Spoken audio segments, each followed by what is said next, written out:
Now, I said last night that it'd be nice to hear, apart from the Chief Health Officer every single day in New South Wales and the Premier every single day in New South Wales, that we learnt yesterday that there was a chief psychologist in New South Wales.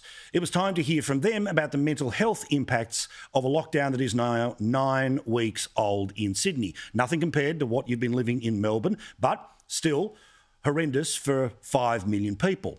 Well, lo and behold, somebody must have been watching, because guess who popped up today? The Chief Psychologist of New South Wales, talking about the mental health consequences of lockdown. All restrictions and any modifications to those restrictions, either tightening them up or easing them off, all those decisions are made balanced against both the benefits and the risks. And sometimes those risks are about the risks to community and individual mental well-being. The key considerations in this area include the understanding and the management of the risks, and so it's not ignoring the risks, and it's also not being defeated by those risks at the same time.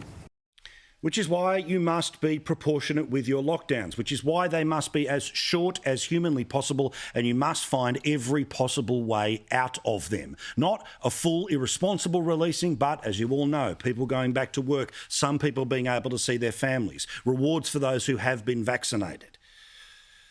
And the polls have told us this time and time again. Today, a YouGov survey suggested 2/3 of Australians want the lockdowns to end, and to end permanently. So, as you know, we have been on a journey to freedom that is one that you know comes at the end of lockdown, but let's not muck around here about what the role of the New South Wales government has been. They have set expectations, and today they let a lot of people down, because this is what you have heard for the entirety of the lockdown in New South Wales. This morning, Dr Champ, myself and Deputy Premier and others were discussing what we can announce on Thursday or Friday to allow our citizens to have that extra degree of freedom. We'll be able to communicate what additional freedom people might have. The best way we can look forward to freedom is by making sure that we get vaccinated. As to what fully vaccinated people will be able to do from the month of September, because of the target that we've set. As soon as we hit all those milestones, we will have those extra freedoms, and we're looking forward as a team to announce tomorrow or the day after what life looks like, and that gives us enormous opportunities to have greater freedoms than we do today.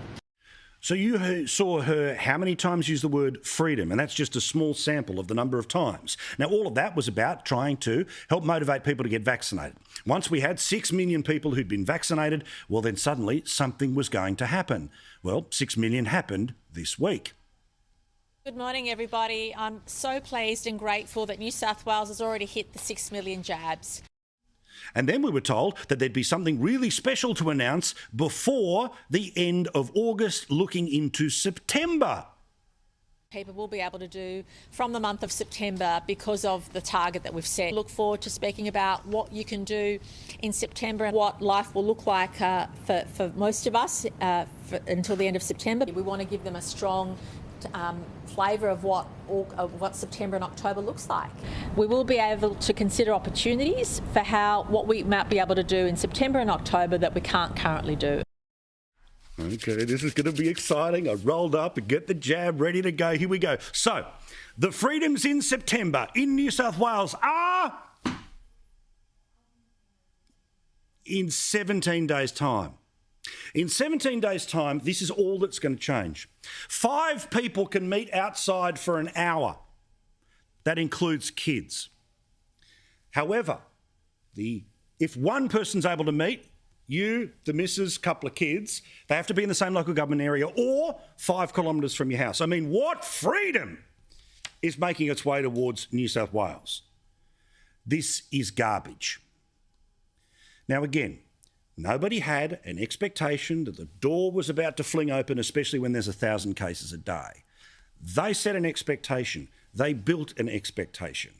And what they have delivered is effectively nothing.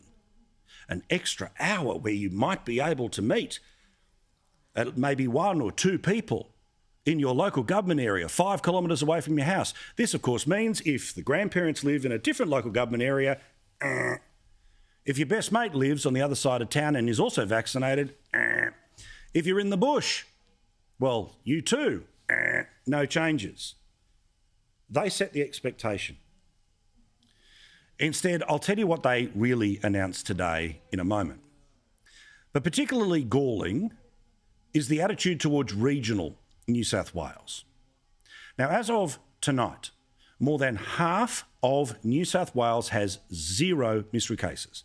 Local government areas in Sydney and further out have no COVID issues.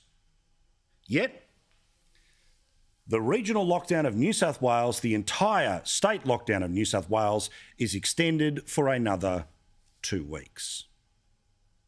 Sitting on a knife edge, it's a tinderbox ready to explode. A decision by the Crisis Cabinet to continue the restrictions and the stay-home orders, the lockdown for regional rural New South Wales. We need to take pressure off the health system. We've got areas of concern. So forget all the spin, forget all the freedom chat, forget all the celebration about 6 million vax. What they announced today was nothing changes for 2 weeks. And when it changes in 2 weeks, it's only for the fully vaccinated, not the partially vaccinated, but the fully vaccinated. And when we talk about the 70% mark, we're not talking about 70% of the community that has had 1 dose. No, it's 70 and most likely 80% of the community that is double dosed. So effectively what they announced today is that not much will change in New South Wales for the entire month of September. And based off the data that we get about how many people have been vaxxed and fully vaxxed, not much will change even into October. That's what they actually announced today. But you saw different headlines tonight on the 6 p.m. news, didn't you? You heard different things when you tuned into the radio today, but that's what they announced. Nothing changes until mid-September, and the change is bugger all. And when you actually have a look at when you hit the double dose vax, because the Premier herself made it very clear today that despite saying 6 million jabs, despite saying 70%, the real mark is 70% double dose. That's why we're really saying to our community, we will proceed responsibly to open up once we get to 70% double dose of the adult population. And we ask everybody to come with us on this journey. I don't want anyone to be concerned that when we get to 70% double dose, that we're going to do anything which isn't based on sound health advice, but also appreciates our aim to live with COVID in a safe way. This is garbage.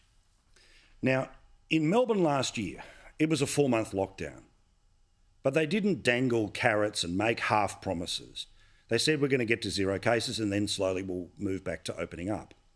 The New South Wales government has tried to simultaneously distract and pretend that freedoms were coming. As long as we hit this mark and then this mark and then this, they have moved the goalposts constantly. The very same people who say lock it all down are still in charge and still winning in the decision-making process. Effectively, they announced a lockdown for September into October. The reporting tonight via 7 News and their excellent reporter Alex Hart is that the return to school will happen in term 4, which is 5 weeks away, but it won't happen at the start of term 4, which means nothing really changes in September, not much changes in October. And I'm sorry to deflate everyone watching us in New South Wales right now. But according to the data about when we actually hit 70 and 80%, that's November. Because according to this data, on current numbers, plus the 2, 3, 4 or 5 weeks before your second dose, we don't hit 70% until November the 1st. We don't hit 80% until November 18.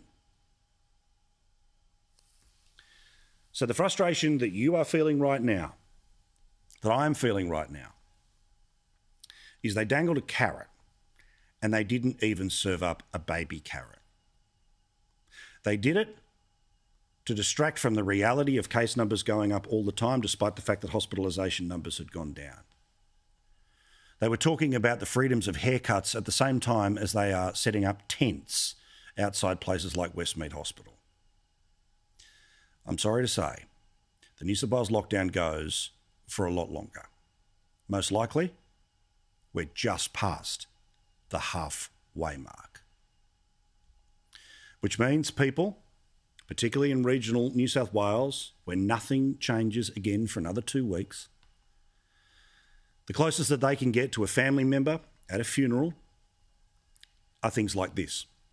There's a bloke in Guyra, and he was able to send a message to his family who were in Brisbane. They were getting together for the funeral of his auntie, and this was the closest he could get to sending a message.